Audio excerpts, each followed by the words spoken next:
On a cold June morning in 1944, a German officer lifted his binoculars and saw the impossible. The sea was gone, replaced by a floating city of steel stretching beyond the horizon. What he witnessed, in the next few minutes, shattered every belief he had about the war. This is the forgotten perspective of D-Day, the moment one man realized the Reich had already lost.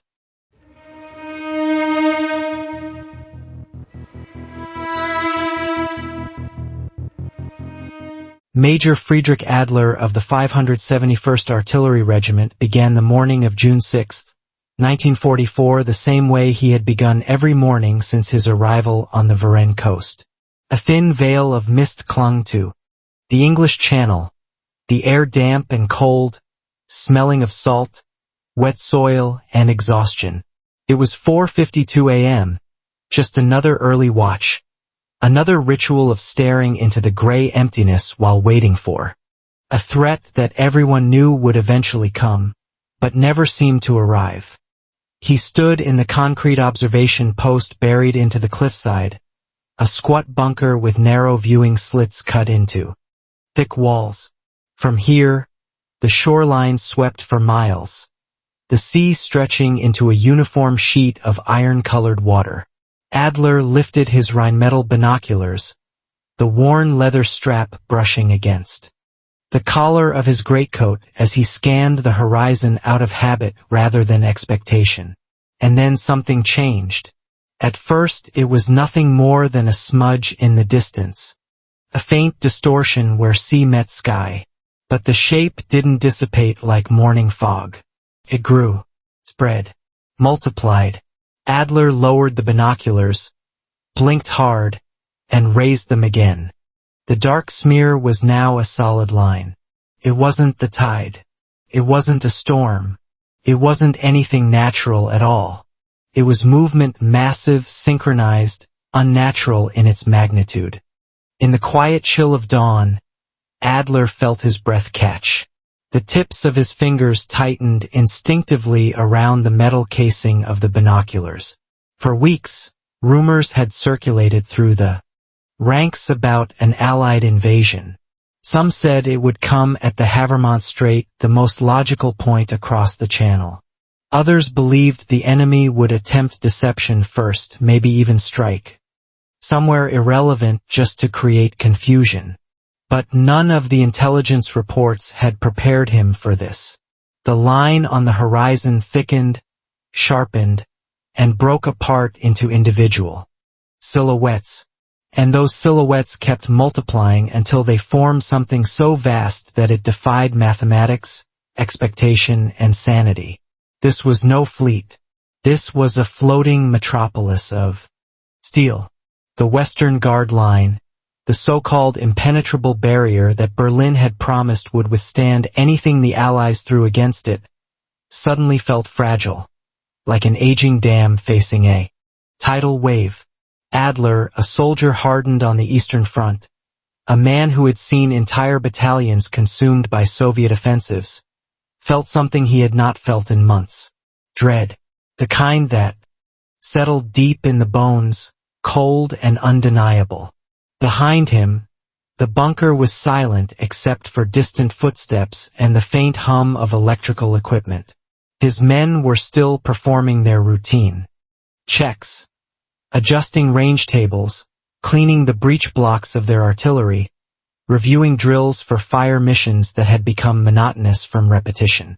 They believed they would have time. Berlin had assured them they would. Storms had battered the channel on June 4th and 5th, and meteorologists insisted the weather would remain hostile for days. Even Field Marshal Hartmann, the architect of the defensive fortifications on this stretch of coast, had returned to Germany for his son's birthday. If Hartmann, known for his paranoia and compulsive inspections, had left, then the invasion must have been considered impossible. Yet here it was. Adler leaned forward until his forehead brushed the cold concrete of the observation slit. He swept his binoculars slowly, from left to right. Everywhere he looked, The sea was filling with steel shadows. Their outlines clarified with each passing second. Hulking battleships, angular cruisers, and destroyers fanning out, like sentries around the larger vessels. And behind them came more, rows upon rows of smaller craft, hundreds, perhaps thousands, packed so densely that the water beneath them disappeared. German High Command had estimated the Allies might be able to field 2,400 vessels for an invasion. But even from this distance, Adler could see that number had already been shattered. This was something far larger. A convoy so massive it seemed to stretch into infinity. A force powered not just by military planning but by an industrial engine Germany could never hope to match. He felt the weight of that realization press onto him like a slab of granite. The drills, the minefields, the concrete casemates his men had poured their sweat into, none of it looked adequate anymore. Not against this. Not against something that looked less like a fleet of ships and more like the front line of a new industrial age, moving with relentless mechanical purpose toward the quiet French coast. Adler reached instinctively for the field telephone mounted on the wall behind him. The handset felt slick with morning dew and the sweat gathering on his palms. "This is Adler at observation post 3, he said, forcing his voice into a steady tone. "I have a visual on the channel. There are ships." He waited. A tired voice crackled through the line. "We have reports of a few vessels, Major.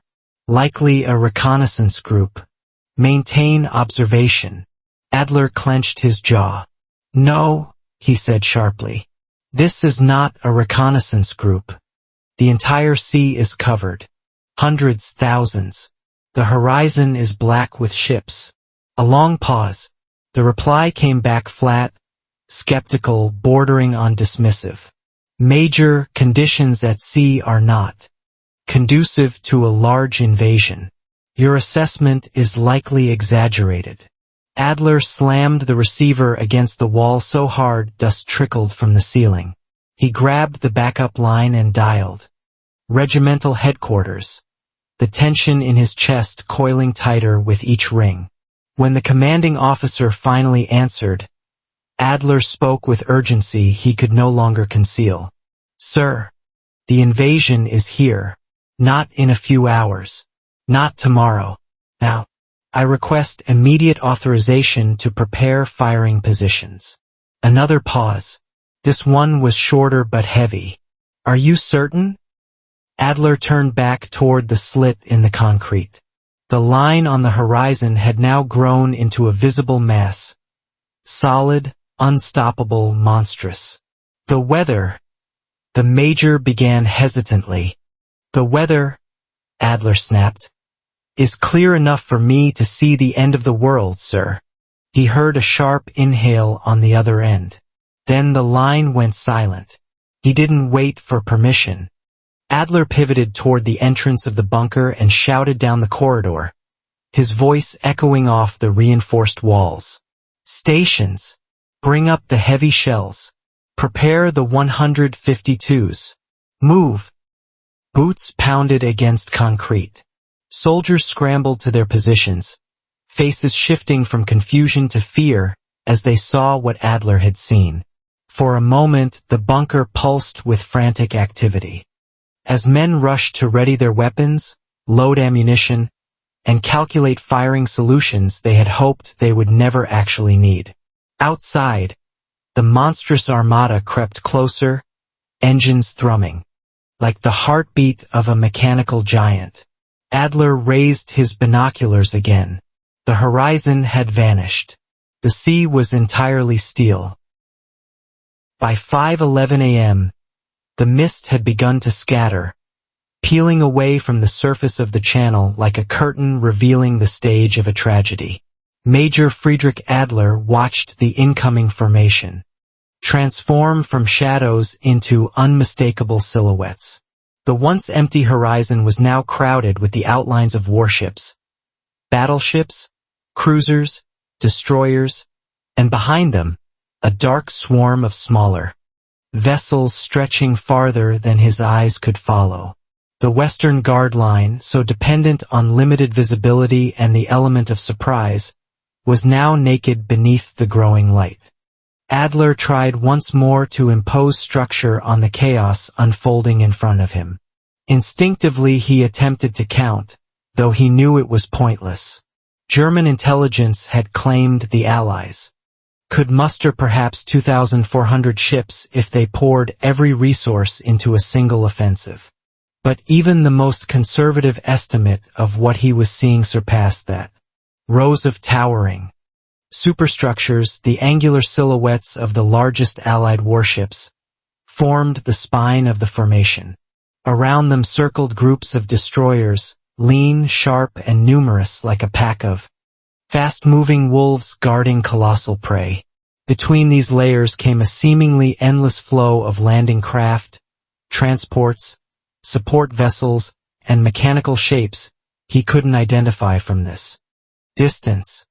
He lifted the binoculars higher and scanned the left flank of the assembly. More ships. Then the right. More still. The fleet did not end. It simply blended into the curvature of the earth, as if the Allies had decided to replace the sea itself with metal. The number Berlin would later report, 6,300 Allied vessels, would be staggering enough. But in this moment, with the trembling glass pressed to his eyes, Adler would have sworn the figure was closer to 20,000. Behind him, the bunker was alive with motion. Soldiers carried ammunition crates, their boots striking the floor in. Rapid, nervos RHYTHMS. The heavy shells for the 152 mm guns clanged against the rails as they were moved from the magazines. Rangefinders shouted measurements back and forth, their voices trembling, as the distances came in far beyond anything they had ever trained for. The sea was a solid wall of targets. But that also meant the sea was a solid wall of retaliation. Adler had no illusions about what was coming next. He seized the field telephone again, and this time, the voice on the other end was different. Tense, clipped, unmistakably shaken. Major Adler, you are authorized to open fire when your guns are ready. Repeat, engage at will. The words echoed in the bunker like a death sentence. Adler lowered the receiver, exhaled sharply, and barked into the command tube. Battery 1, ready to fire. Battery 2, elevation 8 degrees. Hold. Stand by for my command. His men moved with mechanical precision born from countless drills, but their faces betrayed the truth. No one had trained for an armada like this. Outside, the enemy formation was shifting. Landing craft reconfigured into assault waves, destroyers maneuvered to screen the larger ships, and the enormous battleships began to pivot their bows purposefully toward the French coastline. A chill ran down Adler's spine. Not yet, he thought. Not before we fire first. If they strike first, we won't have anything left to fire with. He grabbed the tube again. All batteries. Fire! The first 152 mm round left the barrel with a deafening roar. The entire bunker shook violently, dust cascading from the ceiling as the shell carved a flaming line through the morning sky. A second gun fired moments later, then a third. The air filled with the rhythmic thunder of artillery, the ground trembling in sympathy. Adler tracked the first shell through his binoculars. A towering plume of water erupted near the flank of a formation of destroyers. A miss. Second salvo. Another plume. Third salvo. Flash. A shockwave. Smoke. One of the destroyers, later identified by Allied records as the USS Claymore, jerked violently as a column of black smoke boiled upward from her deck. Whether Adler's guns had struck her directly or she had slashed across a minefield laid months earlier didn't matter to him in that moment. All that mattered was that his men saw the Explosion 2. A cheer erupted from the gun crews behind him. Raw, desperate, victorious. For perhaps 3 minutes, the defenders could almost believe the battle was fair. But the illusion did not last. The massive Allied formation did not falter. It did not scatter. It did not even slow.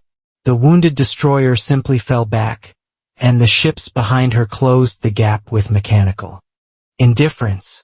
The fleet, this monstrous industrial organism, continued its advance without so much as a ripple in its formation. Then the Allies answered. At first it was only faint flashes, staccato, bursts of orange along the horizon. Adler barely registered them, thinking they were reflections in the haze. But seconds later the world convulsed. A sound like the tearing of the sky itself ripped through the air. Then came the impact. The ground heaved as a massive shell from the USS Montana landed somewhere behind the cliff. Richter felt the concussion vibrate through the concrete, rattling tools, equipment, and nerves alike. A second shell hit closer. Then a third. The Western Guard line was being erased with mathematical precision. Adler braced himself against the observation slit as more impacts pounded the coastline. The battleships were not firing blindly. They were adjusting rapidly, each salvo landing closer than the last. The bunker's reinforced walls trembled as if the earth itself was trying to collapse inward. "Keep firing!" Adler roared, though he could hardly hear his own voice. "Adjust for range. Compensate for the swell. Keep firing." His men obeyed, but it was like trying to empty the ocean with buckets. The giant naval guns continued their merciless reply, the intervals between salvos shrinking as Allied spotters in. Fast-moving aircraft relayed corrections in real time. The sky above the sea flickered with the flashes of dozens of naval batteries firing in terrifying synchronization. No German counter-battery could keep pace. No German radar could keep track. No German soldier could ignore the truth that was slowly etching itself into their hearts. They had awakened a metal giant, and it was looking directly at them. The naval bombardment did not relent. It intensified, hammering the coastline with a precision and volume of fire that felt less like warfare and more like the execution of an engineering formula. Each thunderous impact from the USS Montana and her sister ships carved deeper wounds into the Western Guard line, flinging dirt, shattered concrete, and pieces of equipment into the air. Major Friedrich Adler gripped the cold metal edge of the observation slit, his knuckles whitening with each tremor that shook the bunker. The world outside was a cacophony of tearing sky, geysers of earth, and the relentless hum of engines, thousands of them, vibrating through the air. When he finally dared look up, he saw the truth that hit him harder than any battleship shell. The sky was filled with Allied aircraft. They came in waves. Fighters, fighter bombers, transport planes, reconnaissance craft. A moving ceiling of wings stretching as far as the armada stretched. Across the sea, he saw no Messerschmitts, no Focke-Wulfs, not even a lonely reconnaissance plane. The Luftwaffe had effectively ceased to exist over Normandy. By the end of that day, German records would reveal that only 290 sorties had been flown across all of France, most of them too distant to matter. The Allies, by contrast, would conduct nearly 13,800 sorties, creating a suffocating ratio of nearly 1 to 48. To Adler, the numbers were meaningless. What he saw was enough. For every German plane, there were entire squadrons of Allied aircraft overhead. In the brief seconds between shell impacts, Adler's mind drifted in a direction he did not expect. He was no longer seeing ships and planes. He was seeing what lay behind them. Factories, assembly lines, foundries blazing day and night across continents. The thought hit him with a clarity more horrifying than anything the Allies were firing at him. The Allies weren't simply launching an invasion, they were putting their entire industrial reality on display, a colossal demonstration of manufacturing might that Germany could not hope to match. He imagined the great industrial belts of America, Detroit, Cleveland, Chicago, spewing out trucks, engines, and tanks in quantities that turned war into a matter of arithmetic rather than strategy. He pictured British factories churning out aircraft and landing craft with mechanical regularity, supported by Canadian shipyards and supplies stretching from across the Atlantic. Germany had tanks of unmatched engineering, Leopard heavy tanks with thick armor and long guns, and the newer Koenigswolf models meant to dominate the battlefield. Their technical superiority had been a point of pride. But pride did not win wars. Production numbers did. For every Leopard tank the Reich managed to force off the assembly line, the Allies delivered 37 Sherman tanks, simple, rugged, and replaceable.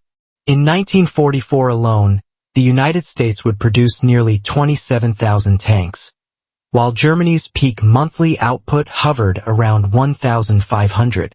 The Allies were not planning to win tank battles. They were planning to bury German armor under a mountain of steel.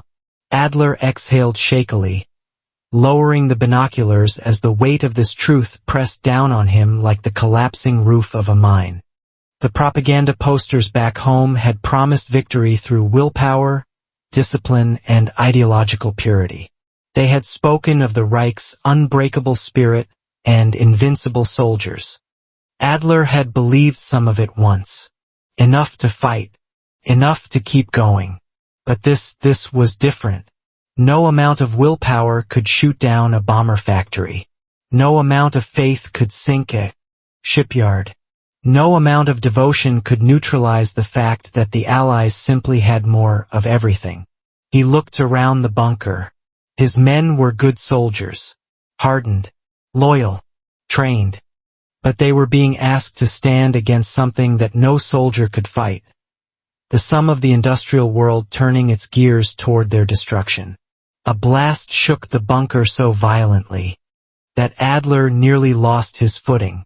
One of the 152 mm gun pits outside had taken a direct hit. Through the slit, he saw a plume of fire rise from the shattered emplacement, followed by the silhouettes of men stumbling through the smoke, dragging the wounded behind them. Another incoming shell howled through the air and detonated so close that the lights inside the bunker flickered, and a thin line of cracks spread across the ceiling. "Major!" a voice cried behind him. "We've lost communication with Battery 2. The lines are gone." Adler's jaw tightened. "Send a runner." A soldier hesitated. "Sir, no one can make it through that." He was right. The area outside the bunker was a storm of iron and flame. No messenger, no matter how brave, could cross that killing field alive. Adler turned back toward the slit. The Allied fleet continued its slow, unstoppable approach. Landing craft were forming new waves, their engines roaring in unison. The sea churned, with hundreds of them, each carrying squads of infantry or vehicles. Behind them loomed towering transports, their decks crowded with more machines of war. Adler felt something fracture inside his chest, not fear but understanding. Cold, merciless understanding. This war had not been decided on beaches or battlefields. It had been decided on factory floors years earlier. He thought of the men who would die today, his men, the Allied soldiers, the young, the unprepared, the eager, the terrified. All of them trapped in a conflict where courage mattered far less than tonnage, logistics, and metallurgical output. A rumble rolled through the bunker as more shells landed. Dust fell around him like ash. The industrial equation of defeat had been solved long before the first Allied soldier ever stepped onto a landing craft. Adler just happened to be one of the first Germans to see the answer with his own eyes. By 6:29 a.m., the first waves of landing craft had reached the shallows. Major Friedrich Adler watched from his battered observation post as the Leighton-class boats surged forward, their flat bows slamming against the surf. Engines whined, metal scraped, and then, like a single synchronized movement, the ramps dropped. All along the Varenne coast, American troops leapt into waist-deep water under withering German fire. Machine gun nests concealed in the dunes opened up immediately, their tracers stitching bright, lethal lines across the churning sea. Mortar shells splashed among the approaching soldiers, flinging columns of water and bodies into the air. To Adler, the scene below resembled a ritual sacrifice. Brutal, chaotic, and unstoppable. For a fleeting moment it looked as though the Germans might hold. The 714th Infantry Division, a patchwork force of young conscripts and grizzled veterans, fought with desperate ferocity. The kill zones they had rehearsed for months lit up with gunfire. Adler saw entire squads of Americans collapse before reaching the sand. The water turned darker, redder, until the tide itself seemed to recoil from the beach. Behind him, the remaining artillery pieces fired whenever the smoke cleared long enough to see the sea. Each shot was a struggle. Ammunition had to be dragged over rubble and broken rails. One gun crew continued firing even after half its men were wounded, their movements feverish with adrenaline and fear. Then everything changed. A new sound cut through the air. Low, violent, unmistakable. Naval engines. Very close. Far too close. Adler whipped the binoculars upward. His breath lodged in his throat. A line of Allied destroyers, sleek, gray, and fearless, was steaming directly toward the beach. He recognized the profile of one immediately. A vessel nearly scraping its hull on a sandbar, only 900 meters from the shoreline. That was suicide for a warship. No naval doctrine would ever permit it. Yet here they were. Ships like the USS Claymore, though damaged, had moved closer than any German commander would have considered possible. They turned their guns toward the dunes, not in plunging naval arcs, but in direct fire, leveling their barrels straight at German fortifications like overgrown rifles. The first salvo obliterated a machine gun nest in a plume of dust and fire. The second erased an anti-tank position. The third cracked open a concrete bunker like an eggshell. Adler stood frozen, unable to look away from the display of raw audacity. The destroyers fired again and again, methodically dismantling the positions that had slaughtered the first waves of infantry. This was no longer a contest. It was an execution carried out with surgical precision. And then came the machines. From the sea rolled the Rover 6 amphibians, vehicles that seemed to defy logic as they crawled out of the surf. On enormous wheels. Behind them, tanks came ashore, some equipped with grotesque rotating chains meant to flail the ground ahead of them, detonating mines and sprays of sand and shrapnel.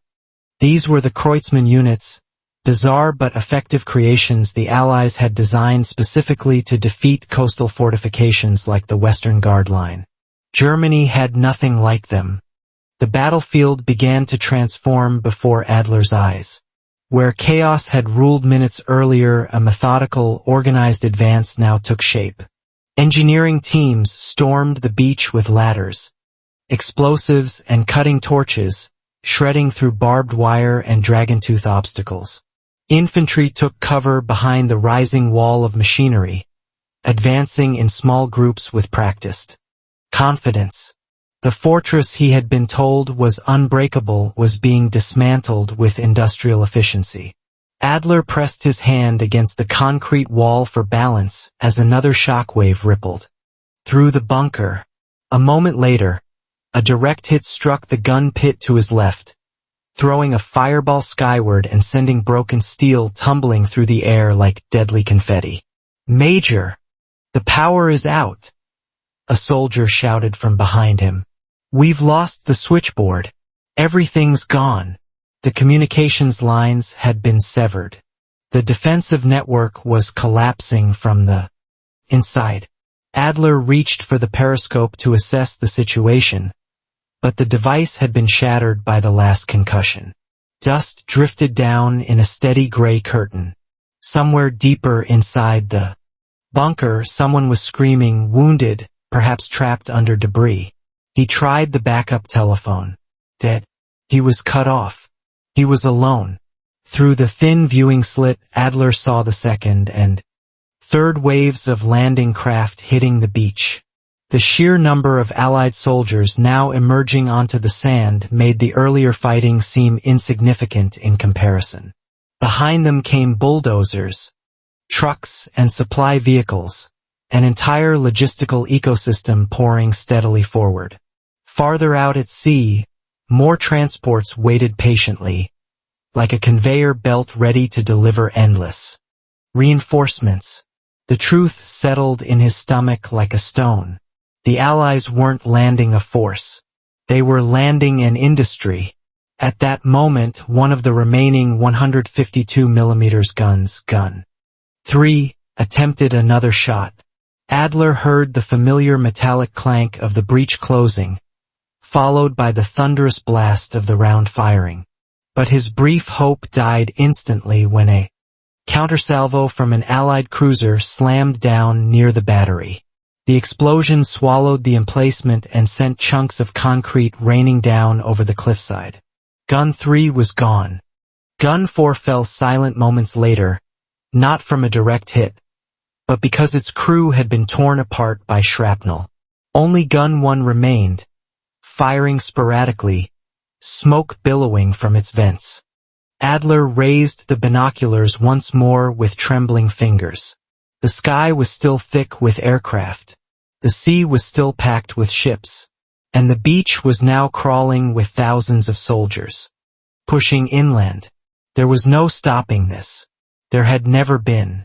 This day, the day the Reich insisted could be repelled with concrete and courage, was over long before it began. Adler felt the last tremor as another shell landed dangerously close to the observation post. Cracks split the ceiling. Dust coated his hair and shoulders. The bunker groaned like a dying animal. He closed his eyes for a brief moment. For him, and for the thousands of German soldiers who survived this first morning, the rest of the war would be nothing but an epilogue. A hopeless, grinding retreat against an enemy, whose strength was measured not in divisions, but in factories. When he opened his eyes again, the sea was still made of steel, the sky still filled with wings, and the horizon still burning with the relentless advance of modern war. It was undeniably the morning he knew it was over. As the smoke settled over the shattered coastline, the truth of the day could no longer be denied.